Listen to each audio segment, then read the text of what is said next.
আসসালামু আলাইকুম, কেমন আছেন সবাই? আশা করি মহান আল্লাহ তাআলার দয়ায় এই গরমে সকলে খুব ভালোই আছেন। শুভ সকাল। আমার নতুন একটি ব্লগে জানাই সকলকে স্বাগত। সকাল সকাল উঠে টিফিন বানানো হয়ে গেছে, তারপরে লেগে পড়েছি ব্রেকফাস্টের জন্য। ব্রেকফাস্টে কী বানানো যায় ভাবলাম। তারপরে আলু ছিল দুটো সিদ্ধ, রাতের সিদ্ধ আলু ছিল, তো সেইগুলোকে কি করব, আলুর চপ বানিয়ে নিই। তো মশলা করে আলুটাকে মেখে নিয়েছি, তারপরে আলুর চপ, ওই মশলার আলুটাকে বেসনে ডুবিয়ে ছেড়ে দিলাম, হয়ে গেল আলুর চপ। যেমন টাইমও কম লাগলো, তো সেরকম খেতেও সুস্বাদু হয়। আর আলুর চপ বাঙালিদের মানে ইমোশন যাকে বলে। চপ পেঁয়াজি, বেগনে, ফুচকা, বিরিয়ানি, এগুলো তো বাঙালিদের প্রিয় খাবার। এই খাবারগুলো কোনো বাঙালি নেই যে ভালোবাসে না, এরকম কোনো বাঙালি নেই, তাই না বলুন? তো সকাল সকাল চপ বানিয়ে নিচ্ছি, তার সঙ্গে থাকবে মুড়ি আর লিকার চা। তো চপগুলো লাল লাল করে ভেজে নিয়েছি। আর আমি তো চপ খেতে ভীষণ ভালোবাসি, চপ আমার প্রিয় খাবার। তো খাওয়া দাওয়ার পরে চলে এসেছি কাজকর্ম করতে, ভাত বসিয়ে দিয়েছি। আর এইদিকে রান্নাঘরের কি অবস্থা দেখুন। তো আজকে আমি আপনাদেরকে দেখাবো যে এই গরমে সকাল 10টার মধ্যে আমি কিভাবে সমস্ত কাজকর্ম শেষ করে নিই একদম ঘরে। তো গ্যাস পরিষ্কার থেকে শুরু করে রান্না বান্না, তারপরে ঘর ঝাঁটপাট, ঘর পোছা, কাপড় জামা ধোয়া, আরিয়ানের গোসল করানো, সব কিছু থেকে শুরু করে সব কিছু। তো আমি প্রথমে গ্যাসটাকে মুছে নিচ্ছি, কারণ ভাত আমি আগেই বসিয়ে দিয়েছিলাম আরিয়ানের জন্য। আর আমি আরিয়ানের পাপাকে যখন টিফিনে রুটি বানিয়ে দিয়েছিলাম, আমার নিজের জন্য 2টো রুটি রেখে দিয়েছি, আরিয়ানের জন্য একটা রুটি রেখে দিয়েছি। তো থাকতে থাকতে হঠাৎ করে ওর পাপার কথা মনে পড়ে যাচ্ছে। পাপা কই রে করে কাঁদছে। তো ওকে সেরকমই বোঝানো হচ্ছে যে এক্ষুনি চলে আসবে, এক্ষুনি তোমার জন্য চকলেট আনতে গেছে, এই বলে বলে ওকে বুঝিয়ে রাখা হয়। আর কিছু করার নেই, বাচ্চা ছেলে তো একা একা থাকে, ওর পাপার কথা মনে পড়ে যায় মাঝে মাঝে। আর আমি এদিকে বাসন কোসন করে গুলো ধুয়ে নিচ্ছি। তো সকাল সকাল এই গরমে 10টার মধ্যে কাজ শেষ করে নিয়ে তারপরে রান্নাবান্না করতে হবে।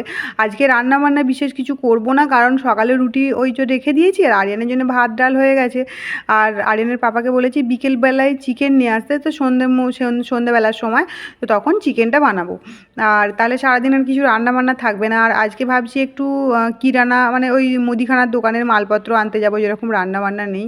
তো আরিয়ানের পাপাকে বলেছি একটু সময় করে ওখান থেকে অফিস থেকে কারুর গাড়ি নিয়ে চলে আসবে, তো যেয়ে নিয়ে চলে আসবো। নাহলে এখান থেকে দোকানের জিনিস নেওয়া যায়, দোকানের জিনিস একটু মানে ওখানে একটু সস্তা থাকে। আর আপনি কি মলে মানে ছোট্ট মতো মল, তো আপনি দেখে শুনে নিতে পারবেন, দোকানের মতোই মল ঠিক বলা যায় না, দোকান, কিন্তু ওখানে ওই আপনি নিজে দেখে শুনে নিতে পারবেন, এই সুবিধাটাই আছে। আর দোকানে কি আপনাকে যেটাই দেবে বের করে আপনাকে সেটাই নিতে হবে, এটাই যা। তো আমি এবার ঘর টর ঝাড় দিয়ে নিয়েছি। আর এই পা মোছাগুলো রোজ রোজ ধুই, কোথা থেকে যে এত ময়লা উড়ে উড়ে আসে, রোজ ঝাড়ি, তারপরেও এত ময়লা যে কোথা থেকে আসে কে জানে। তা আমি আরিয়ানকে ওই দিকে খেলতে দিয়েছি, আরিয়ান ওইখানে বসে বসে খেলছে, আমি দেখছি একবার করে উঁকি মেরে মেরে, না হলে তো আমার শান্তি নেই। কারণ এই ডাব গাছের তলায় কখন যে চলে আসে, ডাব গাছের তলায় নেই অবশ্য, ডাব গাছ থেকে দূরেই খেলা করছে। আর এই নিচেটাও আমি রোজই ঝাঁট দিই, কারণ নিচে এই পাতাগুলো উড়ে এসে পড়ে, তো আমার একদম ভালো লাগে না। মনে হয় নিজের সামনেটুকু, নিজের ঘরের সামনেটা, নিজের বাড়িঘরটা একটু পরিষ্কার রাখলে না ভেতরটা একটু শান্তি লাগে, ভালো লাগে। সে ভাড়া ঘর হোক বা নিজের ঘর হোক, যাই হোক। এই বাইরেটাও আমি পুরোটা ঝাঁট দিয়ে নেবো, কারণ ওই পাশের রুমে ওই দিদিটা নেই, ওর সামনেটা, ওর বর তো কোনো দিন ঝাঁটফাট দেয় না, তো আসে আর যায় কোম্পানিতে, ওর বর আছে ঘরে। তো আমি কি করব, ওই জন্য ওখানটা ঝাঁট দিয়ে নিই। ওইটুকু ঝাঁট দিতে আমার কিছু যায় আসবে না, কিন্তু ঝাঁট দিলে জায়গাটা ক্লিন থাকবে, পরিষ্কার থাকবে, ভালো লাগবে। আর আমার এই দিকটা পরিষ্কার থাকবে, ওই দিকটা নোংরা থাকবে, দেখতে একটু কেমন লাগে না? আর মনে মনে কী ভাববে যে এইটুকু ঝাঁট দিতে পারিনি, তো কেন পারবো না এইটুকু ঝাঁট দিতে? ওই জন্য ঝাঁট দিয়ে নিলাম। আর আমিও তো যাবো কদিন পরে বাড়ি, আমি যদি ওর একটু উপকার করি তাহলে ও আমার একটু উপকার করবে, তাই না? তো আমি নিচেটাও ভালো করে ঝাঁট দিয়ে নিচ্ছি, সামনেটুকু, কারণ এইটা পুরোটাই ঝাঁট দেওয়া আছে, নোংরা কিছুই নেই ওখানে। আর আমি তো প্রত্যেক দিন ঝাঁট দিই না, ওই জন্য এত পরিষ্কার হয়েই থাকে। তো সকাল সকাল চটপট কাজ করে নেবো। কাজ করে নেওয়ার পরে আগে রেডি হয়ে আজকে যেতে হবে আমাদেরকে ওই মুদিখানার জিনিসপত্র নিয়ে আসতে। আর এই বেসিনটার কথা কি আর বলবো, রোজ রোজ নোংরা হচ্ছে, কারণ আরিয়ানের পাপা নোংরা করছে। আরিয়ানের পাপা তো তবুও একটুখানি নোংরা করে, মানে ওই হাত মুখ ধোয় আর এই ব্রাশ ট্রাশ করে। আর আরিয়ান যত ধুলোওয়ালা গাড়ি নিয়ে আসে আর ওখানে ওয়াশ করে, কার ওয়াশ করে, আর ওই বেসিনে কার ওয়াশ করে, আর বেসিনের একদম খারাপ করে দেয় অবস্থা। তো বাড়ির সমস্ত জিনিস যদি চকচকে পরিষ্কার থাকে, সব জায়গাটা যদি ঝরঝরে থাকে, খুব সুন্দর লাগে না? দেখুন এটা কি সুন্দর দেখতে লাগছে। এবার আমি ঘর মুছে নেবো, আর লাইজল দিয়ে আমি ঘর মুছি, খুব সুন্দর স্মেল করে, খুব ভালো লাগে।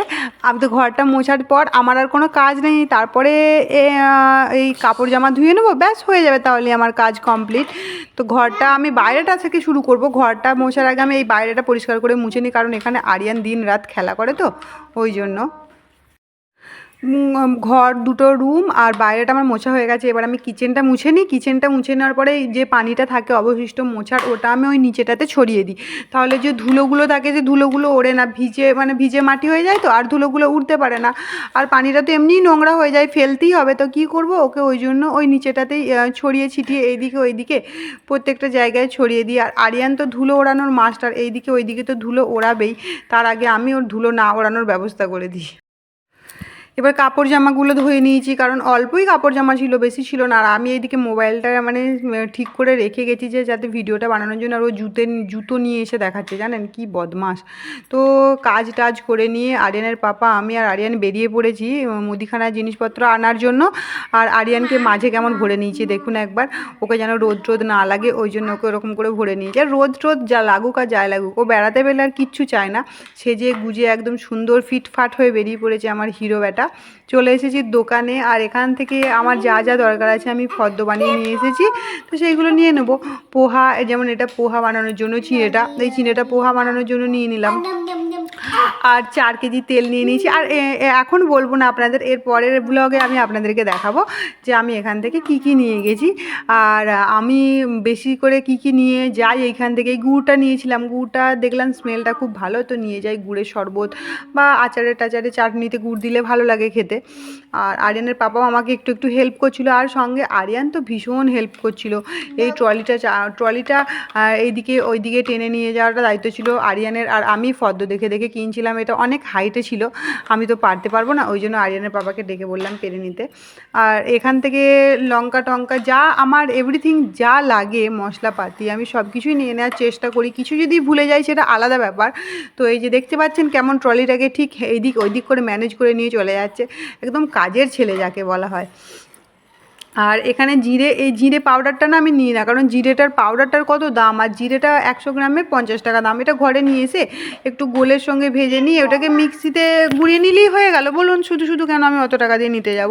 তো আমার অনেক কিছুই নেওয়ার ছিল, সব কিছুই আমি নিয়ে নিয়েছি একে, কারণ ফর্দ করে নিয়ে গিয়েছিলাম, না হলে তো আমি সবই ভুলে যেতাম, এটা নিতে যে ওটা নিয়ে নিতাম। আগের বারে আমার এটাই হয়েছিল, অকাজের জিনিস বেশি নিয়ে এসেছিলাম, কাজের জিনিস খুব কম নিয়ে এসেছিলাম। তো সেই জন্য আমি এইবারে ভয়ে ফর্দ করে নিয়েছি। আর এখন পোস্ত নিতে হবে, অনেক কিছু নিতে হবে যেগুলো নেওয়া হয়নি এখনও পর্যন্ত। আর আমি আজকে একটা জিনিস নিয়েছি, সেই 4 মগজ বলে না, পোস্তর সঙ্গে বেটে দেয়, তো আমি দেখেছি অনেক তরকারিতে দেয় ওগুলো। তো আমি ওই জন্য আজকে হাতের কাছে পেলাম বলে আরিয়ানের বাবাকে বললাম একটা আমি নিয়ে নিই, যখন তখন আমার কাজে লাগবে। আমার কাছে সব জিনিস রাখা থাকে, জানেন, সব কিছু মশলাপাতি সব কিছু, যে যখন যেটা কাজে লাগবে আমার কাছে মানে দরকার, তখন আমার কাছে সব কিছুই আছে, আপনি সব কিছু পেয়ে যাবেন। আমি যাই একে একদিন করে আর নিয়ে এসে রেখে দিই। আর একবারে হয়তো নিয়ে আসা হবে না। এই দিকটা সাবানের দিক, এখানে চলে এলাম। গায়ে মাখা সাবান আগের দিনে নিয়েছি, আগের মাসে 4টে নিয়েছি বড় তো 1 মাসে আমাদের ওই 1টা 1.5টা সাবান লাগে। তো এখন অনেক 2টো 2.5টা আছে, এখন আর লাগবে না। আর এদিকে আমি কাপড় কাচা সাবান নিয়ে নেবো, থালা মাজা সাবান নিয়ে নেবো, সাবান গুঁড়ো নিয়ে নেবো। আর এখানে শ্যাম্পু পাওয়া যায় ওই দিকটা করে, তো ওখানে শ্যাম্পুটা নিয়ে নেবো। আর এই কাপড় কাচার জন্য আমি হুইলটাই ব্যবহার করি, গন্ধটাও খুব ভালো লাগে। আর কাপড় জামা আমার মনে হয় বেশ ভালোই ছাড়ে। ও কত মানে কাজ করছে দেখছেন, লোকেদের জিনিস ওখানে দোকানে পড়ে গেছে, সেটা দেখে ওর খুব মায়া হচ্ছে, ওই জন্য ওই জিনিসটাকে ও তুলে তালে রেখে খুব ভালো করে রেখে দিচ্ছে ওইখানের মধ্যে। আর আরিয়ানের পাপাও আমাকে হেল্প করছে, আরিয়ানও হেল্প করছে, তাহলে আমার আর কি আসার দরকার ছিল। আরিয়ানকে এবার থেকে একটা ব্যাগ দিয়ে দেবো, আর ফর্দটা দিয়ে দেবো, আর টাকাটা দিয়ে দেবো, আরিয়ান এসে নিয়ে চলে যাবে, কি বলুন? তাহলে বড় হয়ে গেছে, আমার আর কিসের চিন্তা, কাজের ছেলে হয়ে গেছে, কাজ করতে শিখে গেছে, তা আমার আর চিন্তা কিসের, ও আমার সব কিছুই নিজে দেবে। তা আজকে দিচ্ছি না তো কী হয়েছে বলুন, পরে একদিন যখন বড় হবে, যখন ওর নিজে বাজার করতে শিখবে, আমাকে নিশ্চয়ই বাজার করে নিয়ে যেয়ে দেবে। মা এটা নাও, মা সেটা নাও, মা ওটা নাও, দেবে হয়তো। আর যদি নাই বা দেয়, ভবিষ্যতের কথা ভেবে কি জীবন চলে? যেরকম আল্লাহ যেটা ভাগ্যে লিখে রেখেছে ঠিক সেটাই হবে। আর এদিকটা হচ্ছে চালের দিক, এখানে হাজার রকমের অজস্র চাল আছে, আপনি যেরকম দাম চান সেরকম দাম দেখে নিতে পারবেন। আর আমি সবসময় পুরনো চালটাই নিতে চাই, কারণ পুরনো চালটা খুব ভালো হয়। তা আমাদের জিনিসপত্র দিতে দিতে একটা বাচ্চা এসেছিলো, সে একটা ফ্রুটি নিতে এসেছিলো, তো তাকে দিচ্ছে। আর ভাগ্যিস আমরা বাজার করে তাড়াতাড়ি চলে এসেছিলাম। আর আসার পরে এত জোরে বৃষ্টি শুরু হয়েছে, এত জোরে হাওয়া, কি বলবো, গাছের সব আমি প্রায় পড়ে গেছে এখানের। আর এত বৃষ্টি, এত ঝড়, যদি মাঝ রাস্তায় পেতাম তাহলে হয়তো সব গাড়ি টাড়ি উল্টেও যেত। আর আরিয়ানকে নিয়ে কোথায় যে দাঁড়াতাম, কি কারণ মাঝ রাস্তায় তো কিছু ছিল না। ভাগ্যিস চলে এসেছি, আল্লাহ অনেক আমাদেরকে হেফাজত করেছে। আর এই বৃষ্টিটা হওয়ার দরকারও ছিল, কারণ এত গরম করছিল, গরমে মনে হচ্ছিল যেন প্রাণটা বেরিয়ে যাবে। তো আজকের ব্লগটা এই পর্যন্তই। সকলে সুস্থ থাকবেন, ভালো থাকবেন। দেখা হচ্ছে পরের একটি নতুন ব্লগে। ততক্ষণের জন্য সকলকে জানাই খুদা হাফিজ।